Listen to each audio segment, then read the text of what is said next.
Hello Limor, Shane back again for another episode of Mono a Mono, episode 9. Thanks to Connor for reminding me I almost got it wrong again. And I'm delighted to say I'm joined by Kavan Byrne here in Drogheda, County Louth, Ireland. For our foreign listeners, Kavan, great to have you here. I don't generally do an intro of the guests, I let them do it themselves. Okay. I guess things first, so if you want to give privilege, first of all. I'm privileged to have you here on the Yeah. show. So do you want to give a little quick introduction, who you are, what you're all about?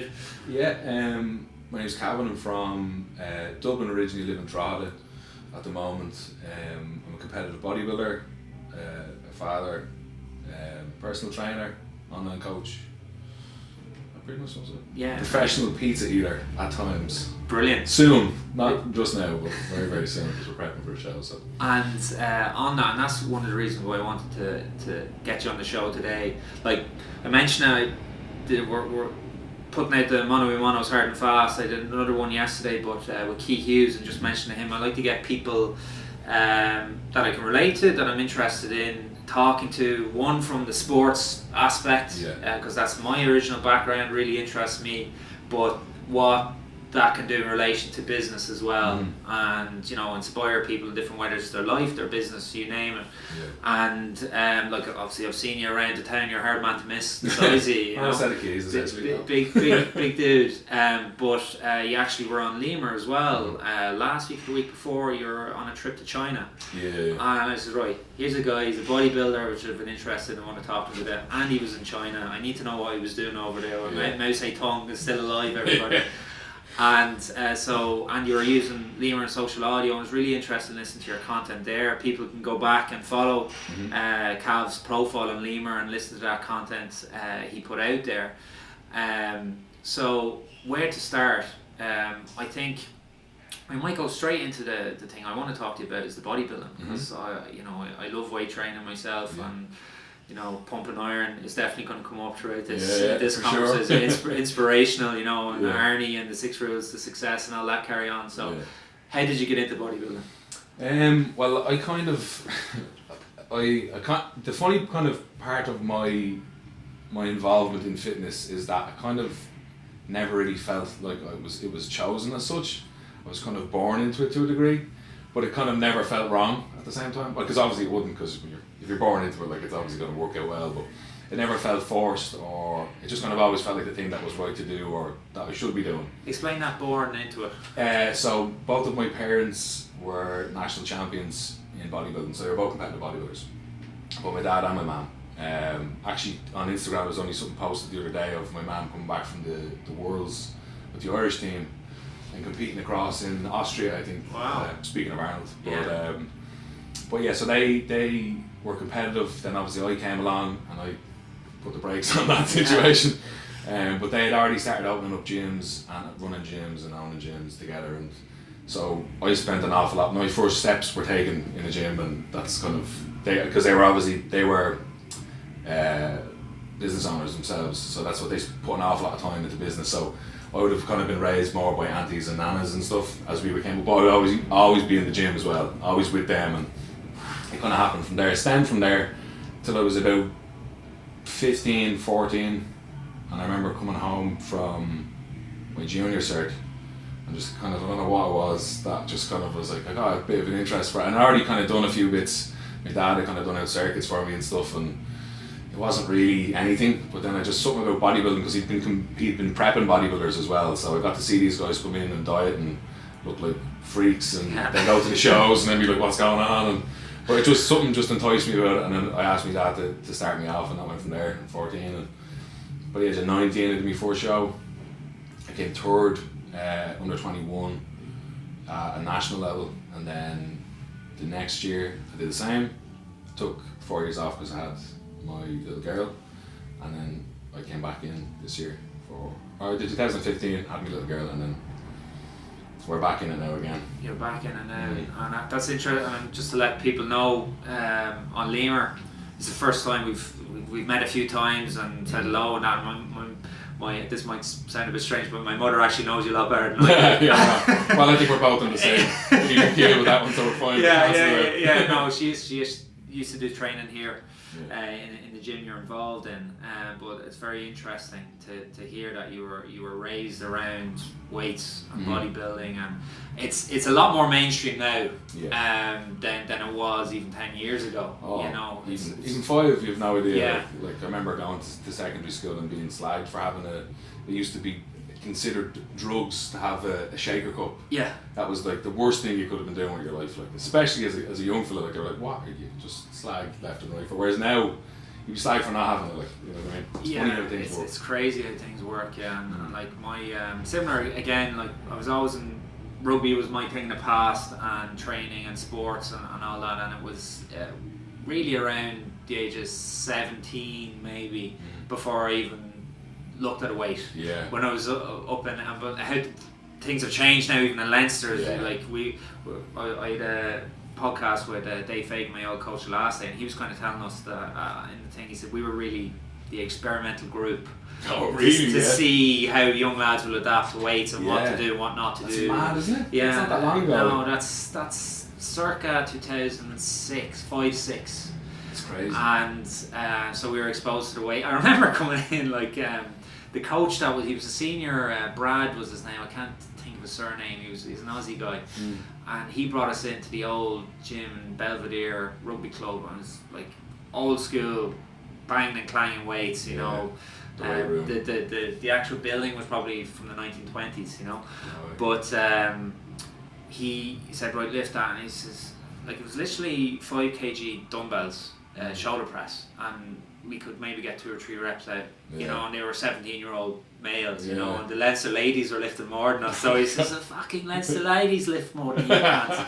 So that was my first experience of the weights, but like you're saying, I remember like a year, 2 years, and got more knowledgeable on it and that, and then you'd hear, I remember it was maybe around 2007, I heard an ad for protein on the radio. I was like, oh my god, it's starting to go mainstream now. It's happening, as you said. So on that, in the sports, before you got into the body, did you play other sports outside of it?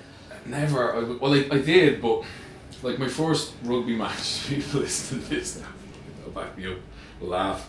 My first ever rugby match, I played the full first 10 minutes completely offside. I had no idea. I still to this day don't know what I was doing wrong, because I always think I'm not a sport dude at all, and that's where all of this kind of comes from as well. But like I was like of the belief that there's like a diagonal that I follow, and I thought I was, but then the ref had just stopped and be like, dude, like, you're offside this whole time, like, what are you doing? And I was like, I have no fucking clue, to be honest with you. I have no idea. So I had a go of a bit of rugby. I was into swimming, kickboxing, and combat sports became a bit of a thing for a little while, a bit of jiu-jitsu and stuff, but I was never really into football or any of that. I just wasn't a sporty kid, which was rare where I came from as well, because I went to Termfeckin National School, and then it's obviously like, because it's more rural, it's more kind of kind of football-y kind of lads, like, so I was always kind of the one left out to a degree, and then ironically it's flipped. So it worked out well, but it was never any other sports. It was always training. Even when I got into the combat sports, I always came back to bodybuilding. And do you think that's to do with your are you more of a lone wolf than a team player, or? Yeah, like in certain aspects of it depends. Like when it comes down to training, I like the concept of being completely responsible. So like even when I went to China and prepped and had my dad coach me, it was a different experience from the sense of I was letting someone else kind of take the rein and kind of making it, because as individual as bodybuilding is, it's very much a support-based kind of sport or kind of environment that you have to create. Like your people around you, they play a massive role, even though it's minuscule on paper. In that kind of way, the support is massive is very important from those around you. Like so kind of having that was a different experience of the sport, but it is like in terms of the actual doing of the work, is always comes down to you, which I kind of like as well. So there's no like I don't have to worry about the boys being on time for whenever or a particular time to train. I can just go and do my stuff whenever, and I'm responsible for it. All falls back on me. So if like my last show didn't go as well, you know, there's a list of variables that came down to that I could have controlled, and things I couldn't have controlled. But it's you have comfort in that, knowing that it still all comes down to you at the end of the day. Which I kind of, that's the nomad end of it that I would rather more is more geared towards the actual work that's in it, like, you know, than anything else. So the previous competitions you were in, that you did well in when you were younger, that was entirely no one around you for those competitions? Or? Well, so at the start, that was the very first show my dad prepped me for. And the first show was always an experience because you have an idea of, well, I had an idea of nutrition at that point. I was working in supplement shops and all that kind of stuff as this was all happening. And you know how to put on size because you've never dieted before, especially I was a skinny kid, so I never had to diet for a show or diet for anything. So we just kind of bulked me up and then we started cut, but I wasn't used to any of that. So it was all kind of first time stuff, it was new and it kind of went like that. So it was kind of over before it even really felt like it started. The second show, it was a friend of Dad's, the guy I worked for in the shop, he kind of helped me out with a judge from the show.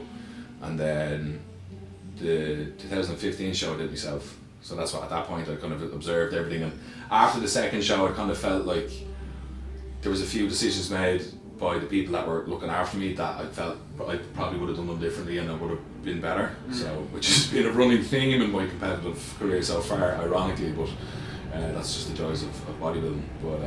But the last show I kind of did myself, and then when I came back from China this time I carried on my own. And I had one dude help me out, a mate of mine, but at this point now it becomes a thing of more an extra set of eyes or an extra set of opinions or a fresh bias, or, do you know, when it comes down to like this level of competition where, like, I've been on 2,000-ish calories since the 10th of February, so on the daily, bar a few days of refeeds and stuff like that, which is alien and a freak kind of situation in the sport, just so people don't think that that's what it takes. It definitely doesn't take that, but just it was what it took for me because I had a weird off season and all that kind of stuff.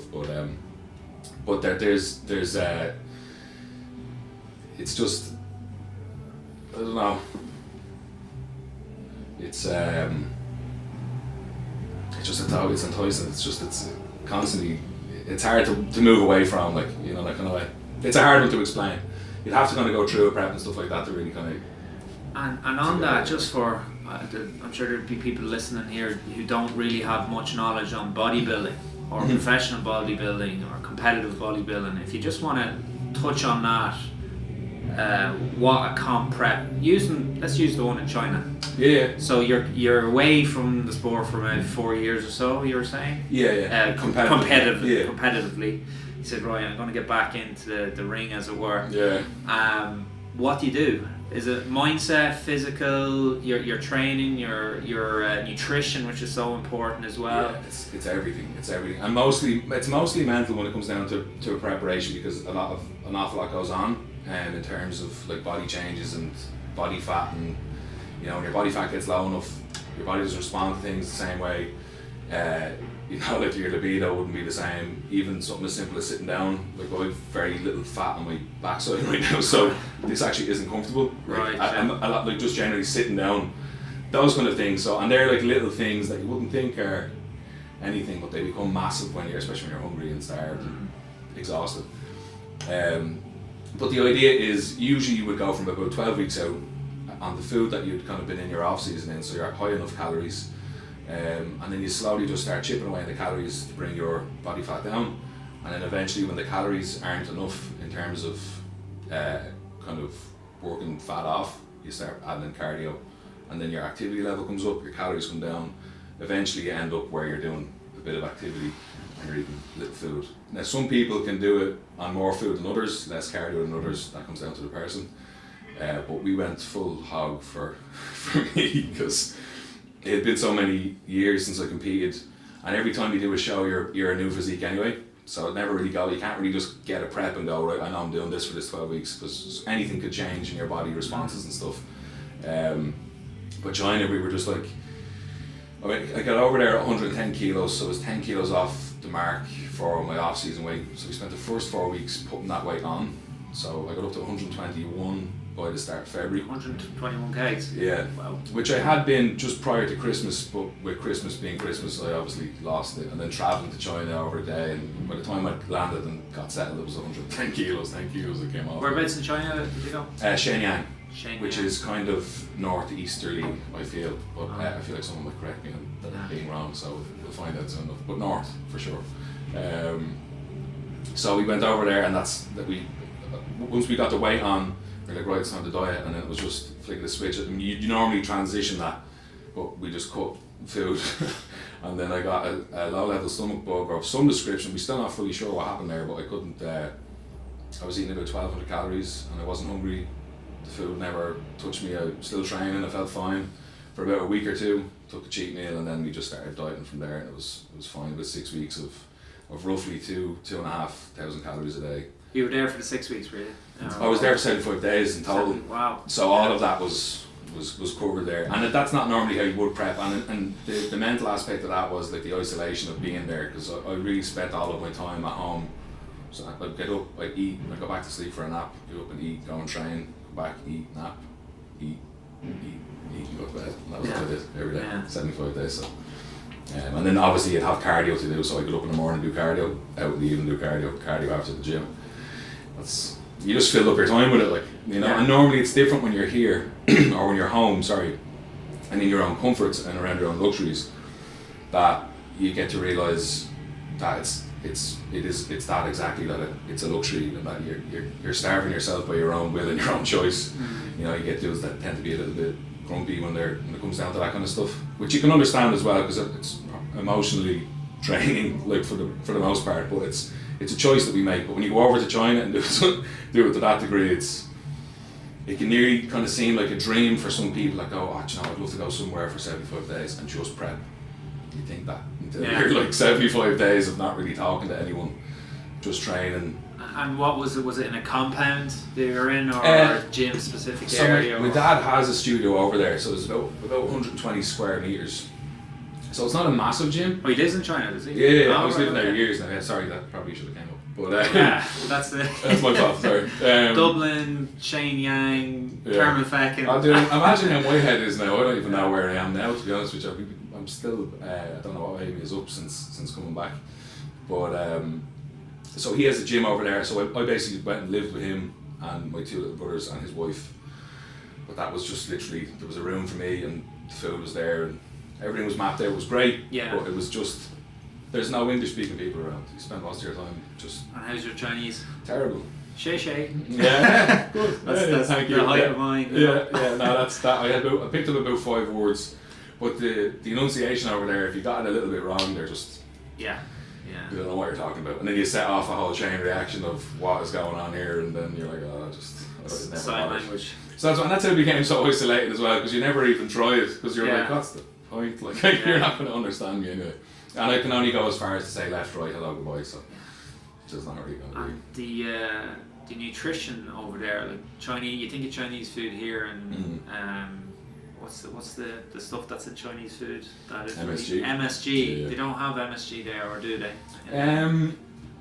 In some spots they do. The food is an interesting one. It actually is probably one of the best places in the world for food. I'd have to say, just overall, like in any type of food. And the quality of the stuff, like I was able to, and even like the price, like I was able to pick up a kilo of chicken for about €4, I think maybe, and they were big. There was no weight came off them when you cooked them. They were good quality. Now I also had to handle them myself out of the freezer with every other part of the chicken that was available to me, as well, as you can imagine what extent that would be too. But that end of it in China was a bit weird, but everything else was fine in terms of like the food and the nutrition. They're probably a little bit more cleaner here in China in terms of their produce and where it comes from and how it's prepared, but they are terrible in terms of, I dropped this fork, but I'm just going to pick it up and use it anyway. Yeah.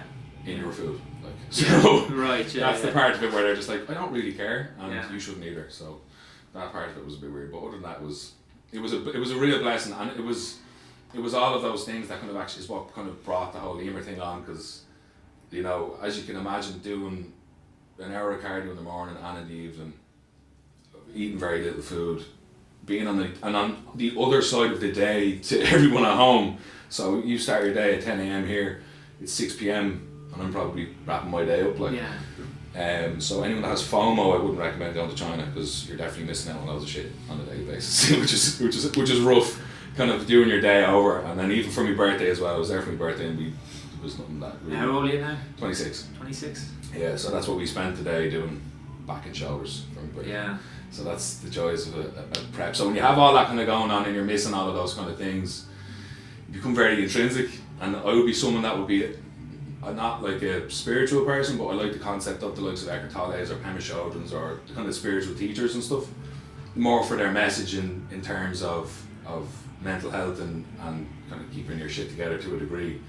And I kind of looked into those things a lot more heavily then as I had more time, and I felt like I needed more distraction from the obvious, you know, and just being bored. I listen to a lot of Dorian Yates and London Real as well, just the things that might intrigue people. There's some good stuff in. And then I ended up just kind of thinking, because I'm a bit of a deep thinker, and you kind of hear it, like there's like obviously I'm a waffling fucker, like, but that you'll hear it in me that there's lots of cogs turning as I'm talking, and like I take different tangents and variables and I'm all over the place. My mind goes too quick. I just thought that would be the best thing to do to keep me sane then as well, to just be to talk to. You're just walking down the road, it's snowing, pissing rain, windy as shit, like that's where all that came from, because you're out doing that, and the doing of those things as well is what has you're constantly checking in on those little kind of crutches that you have in your head on a constant basis, kind of going like I'm like fucking mad being here, like no one's home. The amount of times I try to organise trips home, like as in like just bring me home, like I wasn't having it anymore. Yeah, like, but there was just so much on the line for me in terms of a competitive nature, and you know, I obviously left my friends, family, and my kid to go and do this, so to come back empty-handed in the sense of not even doing a show, which sounds probably a little bit dramatic for what it is, but that's what it ends up becoming, and that's what, like, even when it comes down to wrapping up your season, it's a hard call to make, but when you're doing it over there, and it becomes a little bit more to you, and especially when you're listening to all that kind of stuff and having those fucking experiences with yourself where you're just starting to become a little bit more, and when you're starting to dive for a show, you become a little bit more efficient as a human being, because you're obviously healthier, you're not eating as much crap, everything is like firing better, so yeah, you just tend to I kind of hit this weird little groove of I wouldn't say zen, because that's a bit cheesy and probably not the right word, but in and around that kind of realm of just like mental fortitude, you could say, I guess, you know. That's why I love the app for that. That was great. So I have to get back into that now because I'm home and I've said me hellos and it's kind of like, as you're saying, it's routine. Being in a proper routine is a very difficult thing to get in the busy Western world we're in at the moment, because there's so many distractions. Yeah, for sure. And it's actually a really healthy thing to have a good routine, because it improves your mental thinking. Your sleep is so important. You know, like it's a disaster for me because I'm on the phone all the time, whether it's, you know, people in the States, you know, UK or whatever, checking the Limor feed, the blah blah blah, all this carry on.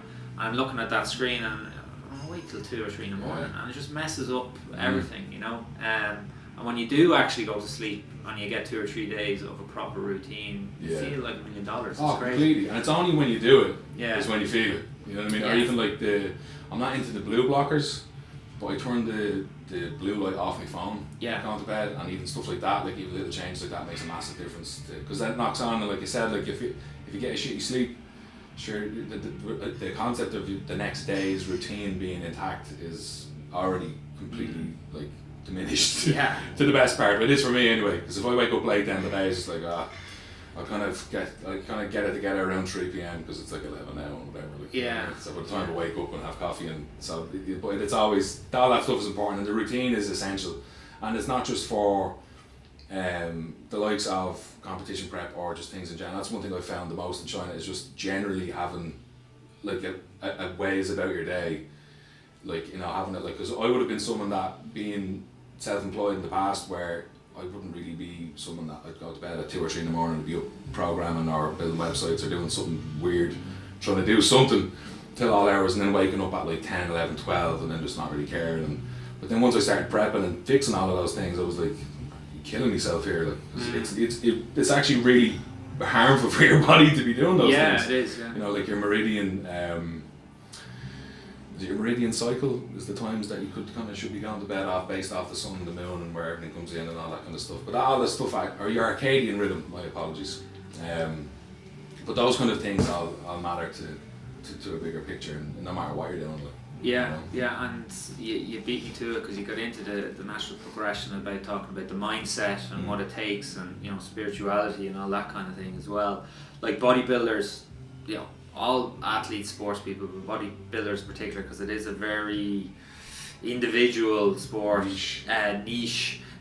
Takes a lot of mental strength, and they don't get much credit for it really, unless you're involved in a sport or have some knowledge on it, on that mental strength. And you know, is there any tips to any bodybuilders or people in general to help with that side of things, to stick to a routine, or to stick to a program? Yeah, what kind of sticks out furthest to me is, at the moment, as I prep, I was only saying this to a guy this morning, people get very hypersensitive. That obviously, that know me and understand and know what I'm going through, get very hypersensitive to the likes of what's around me in terms of food and stuff, and what they say and the stuff they discuss. Or no one turns around and goes, "Oh, I'm starving," because I'm empty out in the corner of the room somewhere. But I think people get too wrapped up in the concept of those things. Like if you're dieting, where like you break your diet and I'm after breaking diet, and then now it's just a big. Like I've had it with clients in the past where it's something small that really isn't that big of a deal, and it becomes this big massive explosion. The best way with all that kind of stuff, and again this is where it becomes completely mental, is I always kind of look at, right, if I'm dieting for a show and let's say we're going for a McDonald's or something and I have to eat out of a lunchbox, you guys get to eat whatever you want, great, that's grand. That can be very mentally testing for a person in any situation, really, like, because obviously it's nice food and boring food, it's obvious. But to me, the concept of eating the food at this point in time is kind of closing the door to the opportunities that I can get from staying consistent with what I'm doing. So it's kind of a thing of saying no to yourself. Like, so if I was to eat the food, I'm saying no to getting any better or getting any leaner or getting into better condition for show. So it only kind of hurts me. So what's the point in kind of just doing this now for the moments of, oh, this tastes really good, where that's always going to be there, to just, if you give it about 5 minutes and just relax and just don't look at it as like a godly piece of creation as opposed to just a piece of meat with 2 pieces of bread on it, like it kind of becomes a little bit less overwhelming, I guess, to kind of stick to. But it's that thing of not saying no to yourself and kind of being able to give yourself every best opportunity. Like every day you have a checklist. With bodybuilders in particular, all you have to do is check the list each day. It's not hard. It can be difficult at times, but if you go to bed every day knowing that you've checked the list on everything, that adds up over time, and then you get to really reap the fruits of the labour, and then it makes sense. And it's only once you get the bit of progress, but people never really stick around hard enough or long enough for the real results that really mean it to you. Because once you get those, that's when you're like, it just clicks for you, like, that's exactly why I do this, and then it just becomes a bit more habitual over time. I think, and that's it. I don't know if it's just people say, oh, it's this society with social media and that it's a need for instant gratification. I don't think it's just because of social media. I think it's inherently people want, that's how people are programmed to get the easiest way to get something, and and that's what separates the top 1% who are the Mr. Olympias and that from the rest. Is they're willing to drive through that shit phase to get the results. And what you're saying there in terms of, and this applies to everything outside of bodybuilding, life in general, is personal responsibility. Things we're looking at, that checklist. Like people, I've discussed this a few times with people in regards to successful people and people who aren't as successful as they would like to be. And one of the worst insults, from my perspective, that you could give someone is, oh, he's a great ideas man. Yeah. Lovely backhander on that. You know, it is. It's because it's like that, and those people, great idea, but never follows through on any of it. Yeah. You know, and the difference is people like yourself, whether you won the competition you wanted to win or you didn't, you still fucking committed to going to China for 12 weeks or 75 days, going through all that shit. You had a goal. I'm going to get up on that stage and give everything that I can and fucking do it. And that's the difference, and that personal responsibility and not giving up. You almost did. You almost got on that plane, but you didn't. And it's each one of those are little victories. For sure. That help you get, and you learn. Each one is a learning experience. And the next time you do your 12 weeks, whether it's in China or in California or Arnold, you know, you're going to be better for it. You absolutely. know, and that's one thing from fitness. Training, sport, whatever it is, you learn so much from that you can never learn out of a book or in a, you can read go to as many networking groups or any. It's actually doing it. Yeah, the discipline that comes from bodybuilding is like nothing else. I have to say, like, and it does get deployed into anything and everything. Like something as simple as making meals. You know, if I stay up later or get up earlier and cook the food now, I don't have to worry about where the food comes from, the quality of the food throughout the day, which all leads to progression and all that kind of good stuff. Or I can just flunk it off and just ruin myself. It's just basically what you're doing. Not that, and it sounds like dramatic again, but if you're not going to help yourself, what are you doing? If you're not helping yourself, you're doing the exact opposite, which is not helping, which is negative. You don't want. Do you know what I mean? You're not going to progress. You're not going to get the results that you're looking for. In behaving that way, like, but it's all just behavioural, and it's habitual. It becomes a second part of your, it's like breathing after a while, you know. But it's just the thing of being consistent and staying as consistent as you can with it. And there's always hard times, but there's always resistance in everything. You run into resistance no matter what you're doing, whether it's sport, business, or, you know, I've tried my hand at a few different categories at this point. But you'll always find resistance, and but that's, if it was easy, we'd all be walking around in amazing shape, and it would be a handy number to do it. But that's why it separates, and it's so niche as well, because it is so focused, and it takes an awful lot of drive to pull it off, you know. And on that, you touched on things you've done outside of bodybuilding, and what kind of life experience or jobs or work have you done? So I was someone that would be very much not a fan of 9-to-5s. Yeah. Which is evident. But I kind of, my upbringing was weird. There was a gym that my dad had owned, and basically it was going to be mine, and that was grand, and go to school and just get your fucking leaving and it'd be fine. Go get a PT cert then, and you can start making money. But by the time all of that had happened, the gym had actually closed down, and the business had come to a close. Was it you're part of the one in the that one beautiful building that's now nothing burned to the ground? That was actually happened when I was over in China. Yeah, heartbreak to see that. It was terrible. That was the gym I grew up in. Yeah, more or less, essentially. But great place. But that had became a multi-million, like, kind of brand to a degree almost. As the time I would have been coming into it, and then it took a horrible fall just as I was getting into college, and then I came out and we had a supplement shop that was doing okay, that I kind of managed for 4 or 5 years, but I think I was making $5 an hour. Where was that? At the town centre. I think I remember. I bought some off you. Now it's clicking. My brother would have been in as well. Simon would have been in. That's one of the first times I would have met Simon. Yeah. But that was me.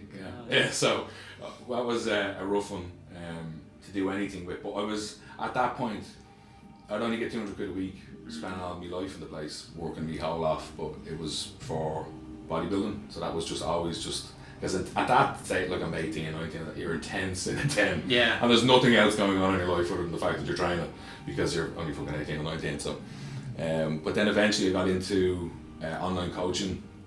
I'd moved to Cork and worked with a guy. I actually moved to Cork to live with a guy to work online with him, which was like ironic, but there may have been a female involved in that situation as well, but we won't get into that today. He had me come on board for his online coaching platform, and that's where I kind of learned an awful lot of my stuff about nutrition. He's a really smart dude, Go Beyond, Davey at Go Beyond, and he's the guy that actually helped me when I got back from China. We kind of kept in touch, and then that was kind of where my kind of path went from there, was to kind of online coaching, one-to-one coaching, and kind of developing a brand of my own. We had an online coaching company called Conquering Fitness that we ran for about a year, and then I got into clothing. I had bamboo streetwear with a friend of mine, t-shirts that were made out of bamboo fabric because they were antibacterial, and I actually became a bit of a wave just as we finished. So that's kind of where, like, I've kind of dabbled in stuff before and had little kind of business ventures and dropshipping business ideas, and kind of, you know, having a Saturday where you just make a website and then kind of brand it and try and make something out of it, and then whatever comes of it, kind of that would be my kind of I like doing those kind of things if it's, because again it's more individual work as well. If I can sit there and just like geek out on something for a day, I don't know what could come of it. Usually nothing, but you know, the thought process is nice. But you're following through. Exactly. You know, you're not just, you know, sitting around. The worst risk you can take is no risk at all. Like, yeah. There's no reason to not try absolutely fucking out. Like I don't know how to build websites. Like I don't know how to edit pictures. I don't know any of that, but I'll give it a go. Like. Yeah. I've had websites. I actually have a dropship business that I'd formulated over a few weekends ago, and just built out nothing just from just having a crack at it. Like. Yeah, and that I think it's not a very, it's again with the influence of globalization and that, it's changing a little bit. It's not a very Irish thing to. There's a great book, I've spoken about it a few times to people. I don't know if I mentioned on Limor before, but Ollie Campbell, I don't know if you've ever heard. Ollie Campbell was one of the best Irish rugby players of all time, played for British and Irish Lions and the Irish halfman. But when I was younger, he was giving me a bit of advice moving forward, but he said, read this book, he said, will give you some fantastic, it was called Dare to Fail. Okay. And it's not a novel or anything, it's a book just giving examples of all the most successful people in the world from throughout history and how many times they failed. Came short, no way. Before they succeeded. No way, that's that. And, you know, incredible stuff. Yeah. And that's a very American thing as well, you know, like, they're not afraid to fail. And it's seen as a badge of honour, so you tried, at least you fucking tried. You tried it, you got up and you tried again. Whereas I think people are very adverse to try in case they fail. Yeah. Well, I think we're more, there's a real can-do American attitude that they have, and that's what travels that across them so well. Let's say the likes of the Gary V's and how that's such a thing over there. Whereas over here, and it is, you can see it kind of starting to kind of generate over this side of the pond as well, which is nice. You see a few young fellas that are kind of trying to get something going like that. And,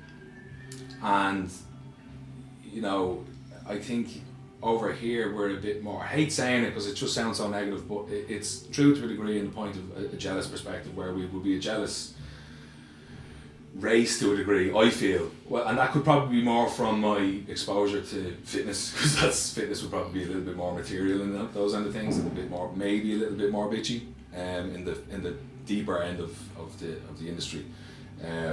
But I think there's a definite kind of a back foot that we'll always have, because it's kind of like, I don't want to look like a dog here. I don't know, with the as you said, like, Irish when they go abroad are some of the most successful people ever. Yeah. You know, because we've, you know, we get on very well with people. I think another thing as well in America, like, it was like my first, I'd been in America before, but in the business sense, I was there with Limor for the first time, and that American dream, you could do anything, was amazing. Like, you know, it was just literally, you can do anything here. And you get that generic or that cliched American dream, the movie stuff. Oh my god, you know, I can do anything. But there's also one thing that we're very good at doing in Ireland in general, is smelling bullshit. Yeah. So and I think that's why we do so well. So you can filter out the genuine from the. But I have a theory in my own mind, in Ireland, a big part of why people are a bit the way they are from the success, and is comes back to, I suppose, being such a religious country. Yeah. And one of the most deadly sin out of them all is pride. Yeah. Yeah. And, you know, you don't get a good point, actually. You don't get too prideful, or you'll damn your soul. You know, and it's ingrained in our and it is, and there's a good thing, and it's getting that balance between the two, because you've seen people, I've encountered them as well, I'm sure you have, especially in the industry you've worked in, where they get a bit of success and they change. I was only having this conversation yesterday with someone on the phone. You know, and and that's pride and arrogance, and it's getting the balance right is so. And that generally happens to people who have never failed. They've got massive success very quickly, and they're up, and they haven't realised that. And I was only saying to my dad as well, be careful how you treat people on the way up, because you'll meet them on the way down. Yeah, you know, absolutely. All these sayings. But you know what? It's funny because the return of investment or the turnaround time for that kind of stuff in my industry is massive. Because obviously people come in and out, physiques, like that kind of stuff isn't long term. It doesn't hang around forever. Like eventually, like, you know, great physiques go and come and go. But the opportunity for people to have that moment where they're like, I'm the shit, like I'm unreal, like, and then I'm not, because I've just been a dick this whole time, and like you get to see it served soft more often in the industry that I'm in, because it's a little bit more kind of snappy for that kind of stuff.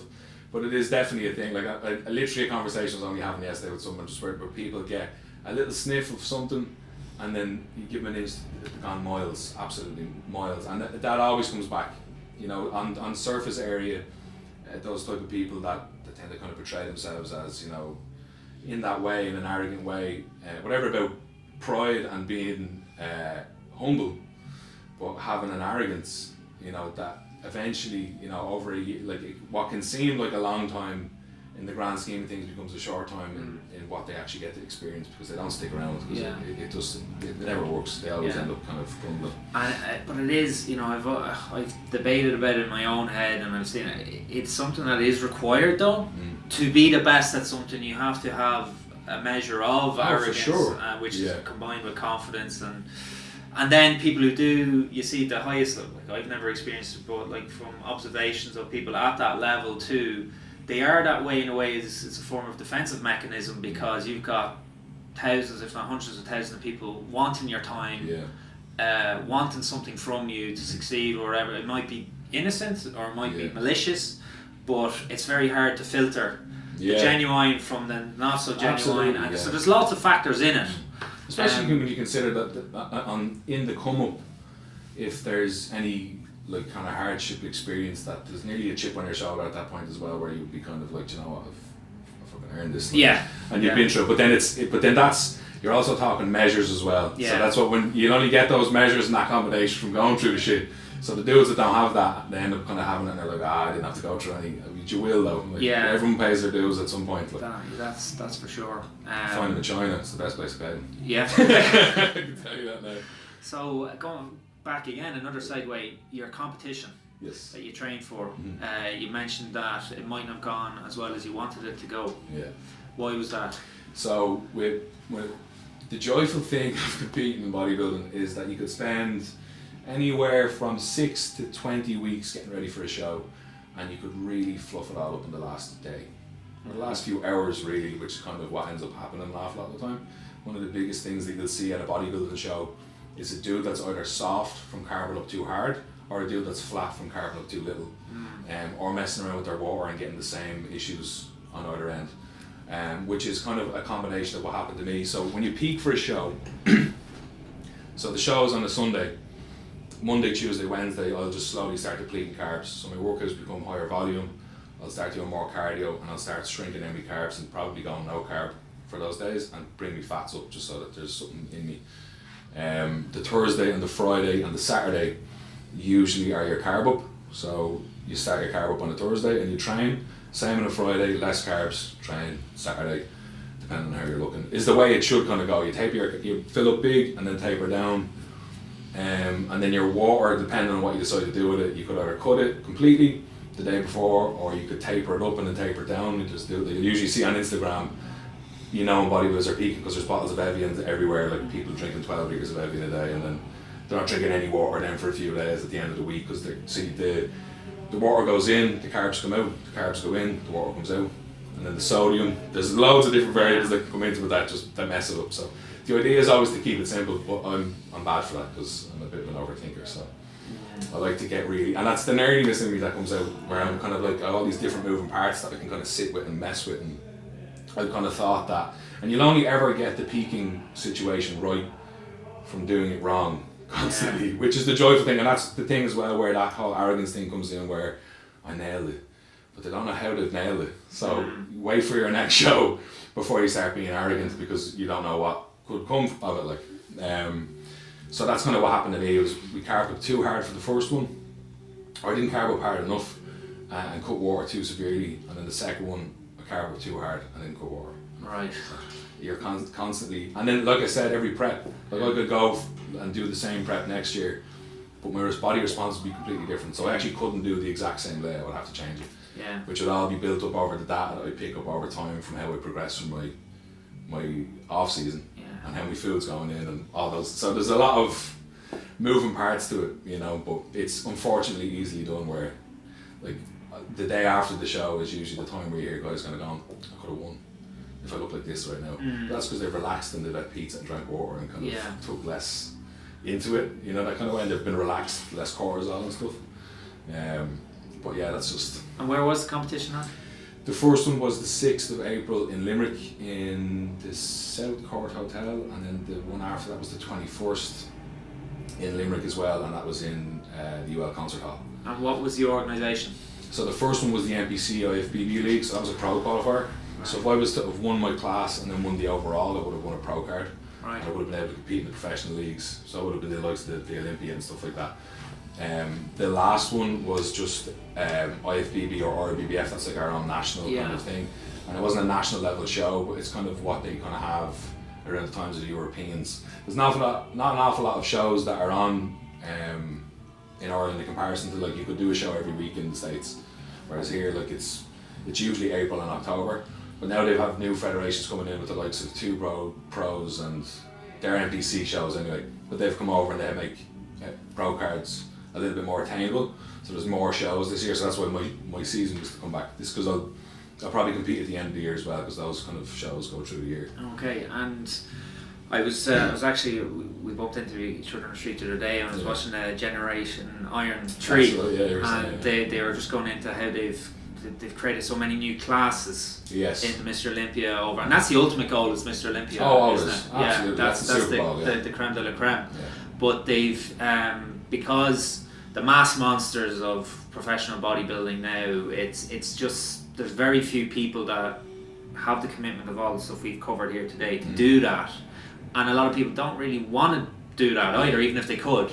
So they've created a new class. So is it men's physique, which is the classic style? Classic physique is the one. Classic physique. There is a men's physique. Men's physique is the board that's shorts. The board shorts, sorry. Yeah. So you have men's physique, which is kind of like, they say what the average guy can look like, but these lads are jacked anyway, you know. Yeah. And then you have body. the beach body, and then you have, they wear board shorts covering their legs, and then you have the classic, which is more like your pumping Arnold harness, which would be my favourite now, aesthetic. That's actually, to define that for you, is actually, it's done off your height to weight ratio. Right. So I'm 6'1 3/4", so I have to be 230 pounds, no more, no less, to compete at that.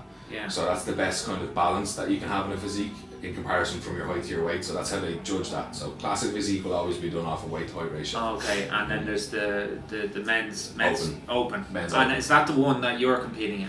Well, I actually did. I did classic physique in the first show. Yeah.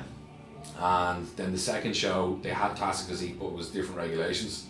So I would have had to be 98 kilos. Right, okay. Which would probably cost me an arm at this point, because I got to. That's a big drop. Well, I got to 102 for the muscle contest. Yeah. Which was hard, but I was like I hadn't really ate a lot that day. I didn't drink a lot that day because we were weighing in the evening, and I managed to tip 102. But that was like as far down as it was going. Like toenails and beard trimmings and stuff was the only bit of weight that was coming off me after that. So I decided to go in for the heavyweights, and I did the over 90s in just standard open bodybuilding. Okay, right. And that was more just the show was more for a trial experiment to see how for peaking and stuff. And I just wanted to see how it looked with some of the bigger dudes in the country, because there's some big dudes that were on stage. So, but again, we had a similar situation there. But the classic physique, the men's physique was created probably about 4 or 5 years ago, and the kind of the hype that classic physique has now, men's physique had that about 2 or 3 years ago, I'd say it was actually. And that was kind of, like you said, the beach body, more attainable. The classic now, because what's happening is the men's open, as progression, and like you said earlier on, we want everything yesterday, we want more, and nothing's ever good enough, and that's what is after happening. You have deals that are just coming out and are just relentless, and to the point of, I just want to look as bizarre as possible, like, which I'm all for, because that's where I come from, so I'm all for that shit, like I'm completely in support of it. I don't want to do it because there's more that's involved, on a few different levels, which I think we all know what we're talking about when we say that. The elephant in the room. The elephant in the room, yeah. So, and on top of those things, everything else is generally amplified and to a greater magnitude anyway, in terms of the food, the intensity of the training. The intensity of everything is a lot greater because you're just trying to break down every possible barrier, whereas I'm trying to round stuff off and make a shape. Yeah. Which is always kind of more, but now don't get me wrong, I'd love to wake up tomorrow and be 300 pounds and look disgusting in a hoodie. Well, I'd be all for that now, like, but I'd also like to be able to bend over and tie my shoe and walk up and down stairs. Yeah. And I've been on the heavy side of, like, 121 kilos was not a fun time. You know, that's and that's also not as big as I should be for this category. So, like, you can imagine what I'd probably have to be 130 plus kilos to be carrying the weight that I need for being so tall. Yeah. You know, so I'm just not prepared for that. And, you know, I have a daughter to run around after, so I can't be panting and out of breath from sitting. And what then? What's within your career, the fitness industry, bodybuilding? Do you have any goals or aspirations you'd like to achieve in the next 3 to 4 or 5 years, or whatever it is? Yeah, with bodybuilding, it's definitely a pro card. Like, and at the moment, the priority has been the pro card since coming home. You know, I've kind of stepped away from coaching and all of that kind of thing, just so I can kind of focus a little bit more on my own end of it, because it is a very selfish sport. It requires that, and I think when you're not kind of coaching people that are at the same level as yourself, it can kind of distract you from the kind of realm you should have your head in your mindset. At least it does for me anyway, which is probably more from my own lack of ability to detach from my clients as well, where I get really invested in their stuff and geek out on their stuff as well. So I still do have a few people that I kind of look after here and there, but it goes by word of mouth, and I don't really I do it. But the pro card is the big thing at the moment, to be honest. So whatever for the next year, because after this season wraps up, we'll have an off season, maybe compete at the end of the year, or if not, I'll come back and do the same kind of shows next year. And that's going to be like whatever else has to be done between now and then, just to make that happen, is what's going to happen. So it's kind of all the eggs in one basket. Yeah. There's no other way to be about it. And the important thing is, it's like anything, you have to have that goal. Yeah. That's what I've learned anyway. Absolutely. A why at least. Yeah, exactly. And you have your short term and your long term pro card, short term competition. And the short term would be body power. So body power.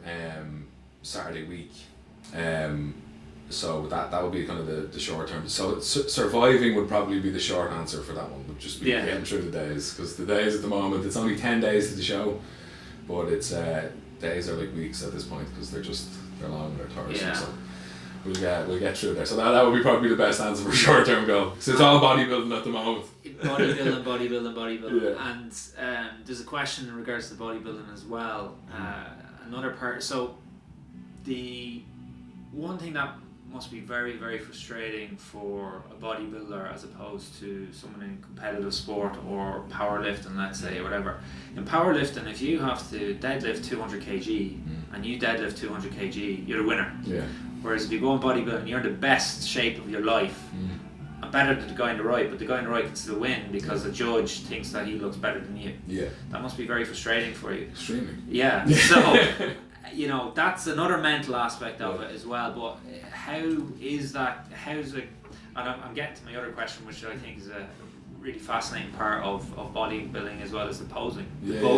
And do you practice your posing much? Do you have a routine? Yeah, well, personally, I am someone that feels really weird to say this. I'm not someone for bigging myself, but I would be known for being good at posing. Yeah. And you know, you go to bodybuilding shows, not an awful lot of dudes that don't really, like, you spend 12 weeks putting all the effort into the training and the diet, and then you won't even try and practice your posing. Like, it's unnecessary. But look, more from the standpoint of, if I go to a show and have to sit there and look at 30 dudes fling themselves about the place and like, I don't want to be here, and this is my sport, so what's going on? But I've always had a fascination with it, even like I said, Arnold from Pumping Iron. I remember seeing him and Franco Colombo doing the ballet class, and it was just the first thing, like the moment I seen it, I was like, that's madness, like. And then obviously coming up off all that stuff and being born into it, I would have known the likes of the Sean Rays and the guys that are forming the classic physique era now, who were all fantastic posers. So I would have just been in that shop on YouTube looking at routines all the time, and then eventually I just kind of was able to emulate them and copy them and just got really good at it. So I the posing's always been that's why I always say, is like I'll always do it for the routine, because I love doing the routine, because it's cool. It's just something that I'm fascinated by personally and I enjoy. And the whole, just to touch on the whole, down to a matter of someone else's opinion, that's something that probably brings the whole discipline part of it in terms of the mental aspect of bodybuilding, you can use it to anything, in the sense that I'm doing all of this work right now, and it can be diminished by the concept of some absolute nobody from a corner of the world just arriving on the day and just being better than you just because. And not necessarily, and he could just be genetically inclined to just be phenomenal, and that's what it comes down to. Is just he's built that way. Yeah. And I put everything into this. Like no kid, no birthdays, no anything. Like I shut everything off for a long time. I went through a lot of pain for it, but it means nothing now. Do you know what I mean? So that's the weird end of it. But it's also what makes it so addictive, where you're just like, do you know what? An itch to scratch. Do you know what I mean? They constantly, even if you do well, there's always something that can be. A judge can always come up to you and go, you still need to work on that. Like, it's a job that's never done. It's never finished. And that's where I think, back to the thing we touched on right at the start, is your team around you can see flaws or things you need that you may not see yourself. Yeah, that's where that all comes in. Because especially as well, if it's me doing my own stuff, like I can obviously have an emotional bias as well as just a standard bias, because I'm hungry. So if I turn around and I think I want to refeed, do I want to refeed because I look flat and I need the carbs to be fuller, or do I just really feel like shit right now and I want to eat it? Is what's going on. So that's where the team is important, the network is important at all times. And that the support and the other thing as well is, all work and no play makes Cav a dull boy. Yeah, that's important too. And I tried to use. I always did it when I played as well, and I still try to adhere to it now. Is I need to earn the stuff I do. So if I'm going out drinking, or I need to feel right, I've earned that. Because if I go out drinking a few days in a row and I haven't trained or I haven't done that, I go like, fuck. That's thing starts coming up in the back of your head, going down so a piece of shit. That's not good. Yeah. But that's a good thing though, because for sure. It's a good response. It's a good response, and I only had it again the other day. It was it was my birthday last Sunday. Happy birthday. Yeah, thanks very much. Right. Getting fishing for happy birthdays. Didn't get one from Connor there. Didn't even know. This is awkward now. But I was in the gym and I said, right, I'm starting my birthday or whatever, and it was a tough enough, reasonably hard session. But there was one exercise which was lower body exercise. Dumbbell lunges or something. Lower body, which is always harder, Yeah, for sure. I was like, will I do it? And I was like, no, fuck that. Yeah. I'm fucking doing it. I'm not, because I do the whole session, and just because I didn't do one exercise of 8 or 9 exercises, I feel bad for it. We would ruin the whole session. Hard done by. But that's the habitual thinking, because that was the thing, and that's like in China, that was another thing as well, where I've left family behind and left people behind, and I might as well invest. But that's in the same thing where to come short on a rep or a set or not doing exercise, or there's moments where I've left me home where I could have just not kind of done really a set. I've been very much for that, being tired and shit. I'm like, well, there's no point in not doing it, because if you're in that habitual thinking where it's gonna bother you, you're in a good striking distance of a good mindset, And that when you're doing it long enough, it's because I am actually tired, or I'm gonna fail this set, or I'm just being lazy. And again, you can apply that to anything outside of that. Yeah, for sure. That's the thing, and the concept of even with startups, you have all these ideas, say great ideas, man. What's the point in talking about it? I would never be someone that even the boys were talking about Avengers Endgame. Not that we haven't fucking said anything. No spoilers. I know the world will explode.